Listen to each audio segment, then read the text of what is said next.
In front of me is Xiaomi 14T, and today I would like to show you how you can change and customize your keyboard's theme.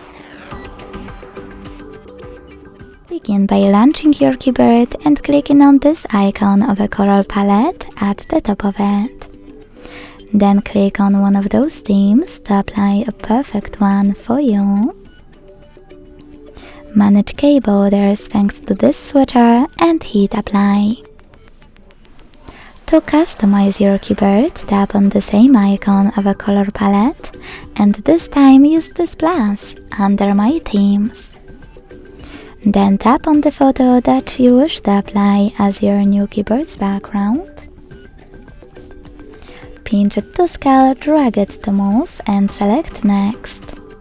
Adjust brightness by swiping left or right. Hit Done. Manage key borders and select Apply. Thanks so much for watching. If you enjoyed this video, leave a like, comment and subscribe. Bye!